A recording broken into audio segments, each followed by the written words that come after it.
एकलव्य विद्या संकुल।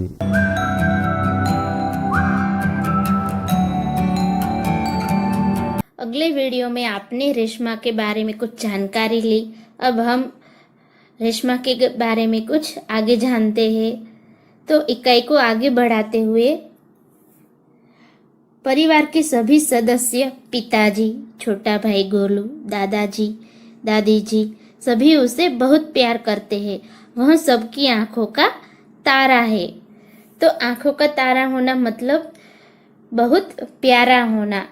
तो रेशमा के जो परिवार के सदस्य है, उसके पिताजी, उसका भाई जिसका नाम है गोलू, जो उसका छोटा भाई है, फिर दादी जी, दादाजी, सब उसे बहुत प्यार करते हैं।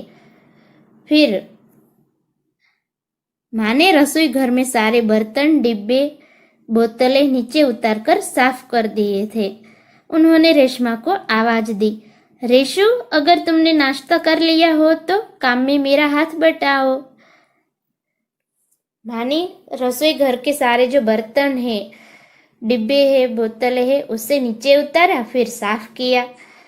साफ करके फिर उन्होंने रेशमा को आवाज दी कि रेशमा, तुमने नाश्ता कर लिया हो तो मेरे काम में हाथ बटाओ, यानी कि मेरी मदद करो। फिर रेशमा ने कहा, हाँ माँ, मैंने नाश्ता कर लिया। दूध का मेवे वाला दलिया बहुत अच्छा बना है। माँ, मैं हाथ धोकर अभी आती हूँ।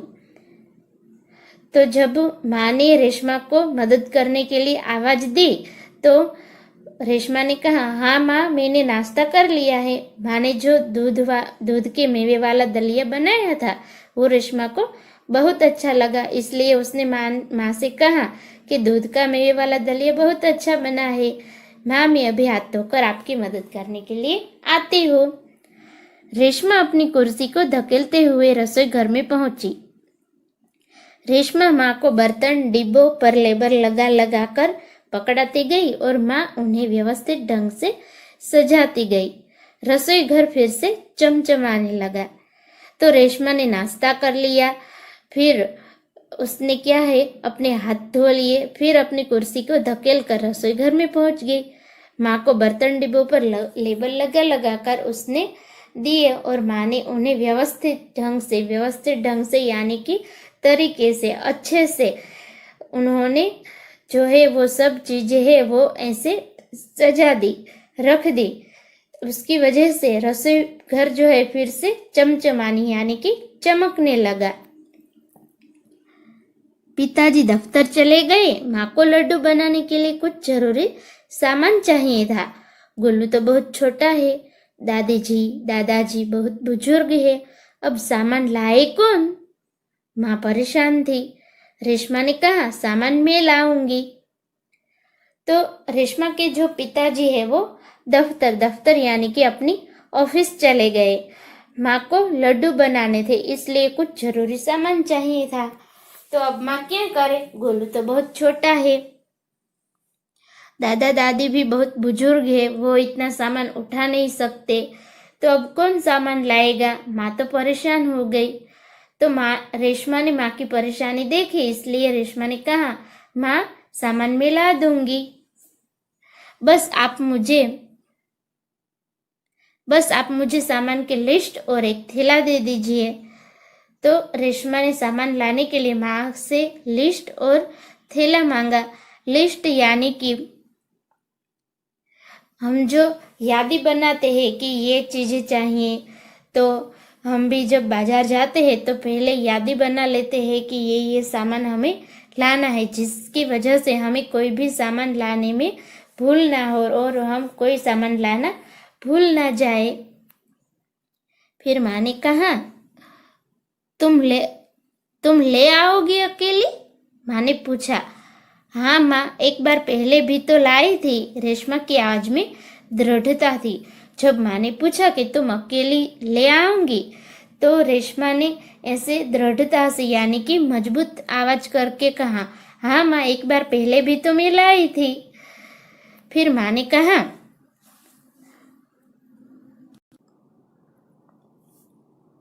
तो ठीक है, तुम ही ले आओ, लेकिन ध्यान से जाना, सारा सामान नुक्कड़ वाली दुकान से ही मिल जाएगा।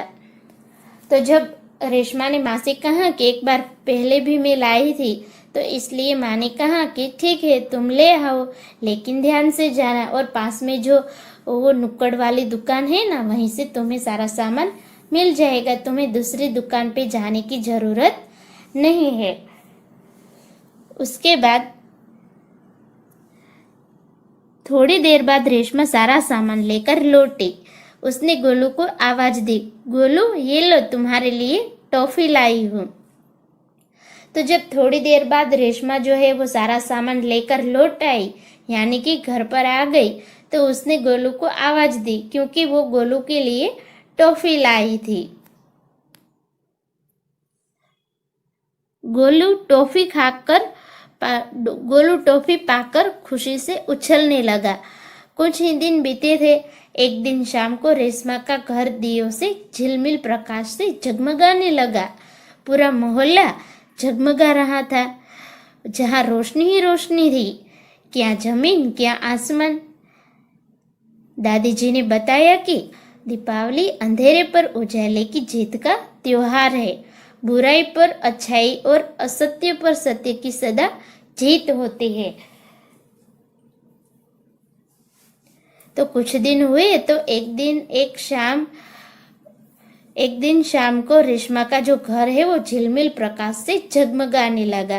क्योंकि सारे मोहल्ले में, घर में, सब जगह सब लोगों ने दीप जलाए थे, और उस दीप के प्रकाश से पूरा मोहल्ला और रेशमा का जो घर है वो जगमगा रहा था।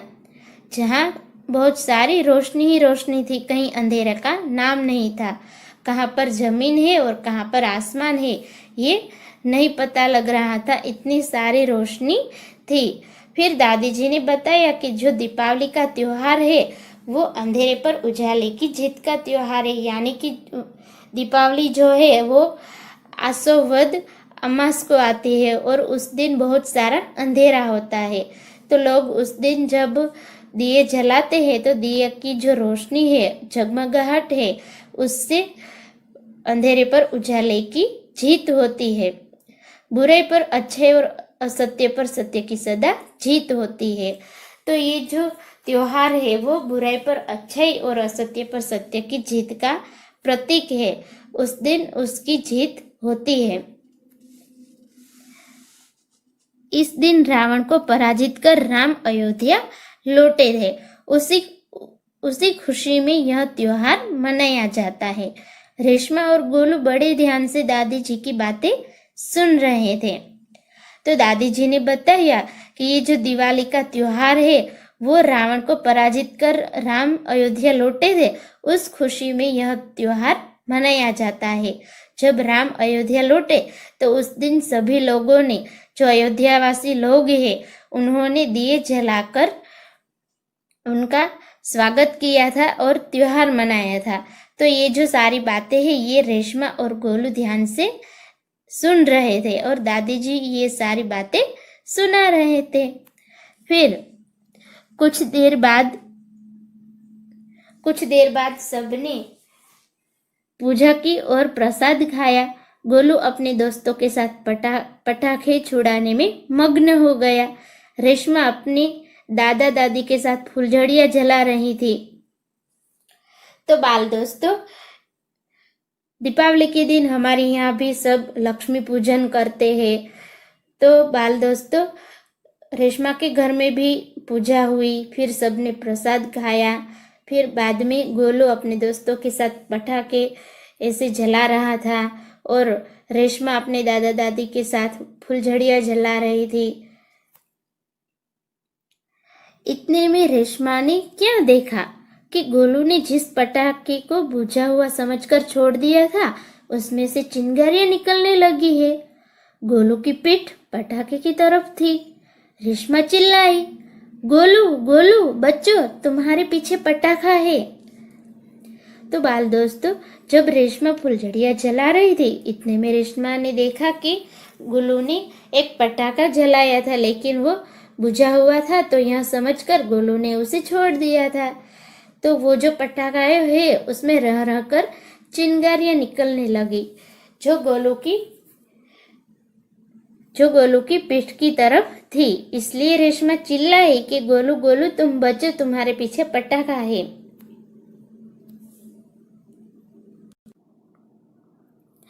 पटाखों के शोर में रेशमा की आवाज दब गई। बाकी लोग कुछ समझ पाते। सबसे पहले रेशमा जल्दी जल्दी कुर्सी को धकेलती गोलू के पास जा पहुंची। तो जो पटाखों का शोर हो रहा था उसमें रेशमा ने आवाज तो लगाई गोलू को, लेकिन उसकी जो आवाज है वो दब गई, क्योंकि चारों ओर से पटाखों का शोर हो रहा था। तो बाकी के जो लोग हैं आसपास के, उसके मम्मी पापा है, फिर उसके दादा दादी है, वो कुछ समझ पाते उससे पहले रेशमा जल्दी जल्दी कुर्सी को धकेलती हुई गोलू के पास जा पहुंचती है। उसने गोलू को जोर से धक्का दिया और खुद आगे निकल गई। अपनी कुर्सी को गति के कारण धड़ाम जोर का धमाका हुआ। तो बाल दोस्तों, उसने गोलू के पास पहुंची और गोलू को जोर से धक्का दिया और खुद आगे निकल गई। अपनी कुर्सी की गति के कारण वो धड़ाम से जोर का धमाका हुआ, क्योंकि वो धड़ाम से गिर गई, इसलिए जोर का धमाका हुआ। रेशमा की फुर्ती ने गोलू को जलने से बचा लिया। गोलू को कुछ समझ न आया कि उसे धक्का किसने दिया और क्यों। तो बाल दोस्तों, जब रेशमा है उसने गोलू को बचाने के लिए जोर से धक्का दिया और वो भी गिर गए, तो रेशमा की फुर्ती से गोलू को जलने से बचा लिया, क्योंकि उसने एकदम फुर्ती से गोलू को धक्का दिया जोर से। तो गोलू को कुछ समझ ही नहीं आया कि किसने मुझे धक्का दिया और क्यों दिया। धमाके की आवाज सुनकर माँ पिताजी भी बाहर दौड़े चले आए। तो बाल दोस्तों, ये जो धमाका हुआ उसकी आवाज सुनी तो माँ और पिताजी भी बाहर दौड़े चले आए कि ये धमाका क्यों हुआ और किस लिए हुआ।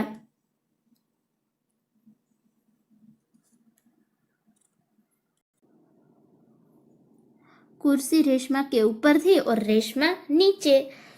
तो बाल दोस्तों, जब रेशमा गिर गई धड़ाम करके, तो कुर्सी जो है वो रेशमा के ऊपर हो गई थी और रेशमा कुर्सी के नीचे चली गई थी। पिताजी ने कुर्सी सीधी की और रेशमा को उस पर बैठा दिया। माँ भयभीत थी, बोली, कहीं चोट तो नहीं लगी रेशु? तो माँ जो है वो रेशमा को प्यार से रेशु कह के बुलाती थी।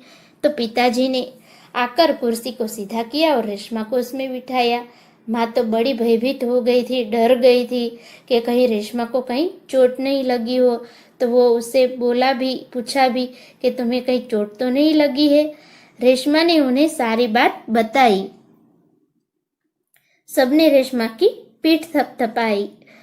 गोलू रेशमा के पास आकर नाटकीय ढंग से बोला, दीदी आज तो आपने मेरी जान बचा ली। आपका यह धमाकेदार धक्का मुझे हमेशा याद रहेगा।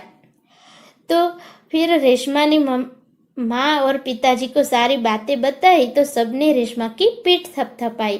पीठ थपथपाई यानी कि सबने रेशमा को शाबाशी दी कि आज रेशमा की वजह से गोलू जो है वो जलते जलते बच गया। गोलू रेशमा के पास नाटकीय ढंग से, यानी कि ऐसे उसे मन से कोई ऐसा पछतावा नहीं था, आभार कहने का कोई मन नहीं था, फिर भी उसने ऐसे नाटकीय ढंग से दीदी को आभार कहते हुए कहा कि दीदी आज आपने मेरी जान बचा ली। आपका ये जो धमाकेदार धक्का है ये मुझे हमेशा याद रहेगा। धमाकेदार धक्का इसलिए क्योंकि जब रेशमा ने गोलू को धक्का दिया फिर वो गिर गई, तो इसलिए धमाके जैसा आवाज हुआ। इसलिए गोलू ने कहा कि आपका ये धमाकेदार धक्का मुझे याद रहेगा। सभी लोग खिलखिलाकर हंस पड़े। तो गोलू ने जब धमाकेदार धक्का कहा तो सभी लोग ऐसे खिलखिलाकर यानी कि जोर जोर से हंस पड़े। रेशमा की शारीरिक कमी उसके इरादों में कभी बाधा नहीं बनी। वह आज भी उतनी ही जिंदादिली और परिश्रम से अपना जीवन जी रही है। उसकी हर सुबह नई सुबह होती है। वह हर सुबह अपने काम में नए इरादे से जुट जाती है। तो बाल दोस्तों, रेशमा की जो शारीरिक कमी है, शारीरिक कमी यानी कि जो उसके बेजान पैर है, जिसकी वजह से उसे ऐसे कुर्सी में बैठा रहना पड़ता है, पहिए वाली कुर्सी में, तो इसकी वजह से इसकी जो शारीरिक कमी है वो उसके इरादे यानी कि जो उसकी सोच है, उसके विचार है, उसमें कभी तो बाधा यानी कि रुकावट।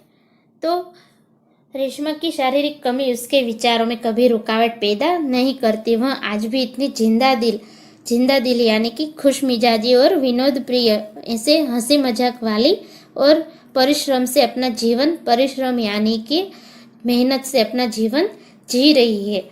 तो वो आज भी अपना जीवन मेहनत से और ऐसे हंसी मजाक से जी रही है। और उसकी जो सुबह होती है, हर सुबह वो नई होती है और वो हमेशा नए इरादे से हर सुबह जो वो उठती है तो एक नए इरादे से अपने काम में जुट जाती है।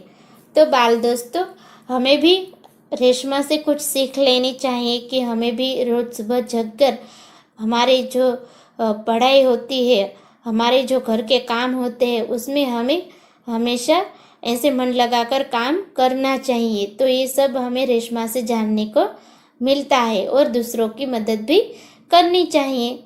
तो बाल दोस्तों, आप सबको रेशमा के बारे में जानकर मज़ा आया? अरे वाह!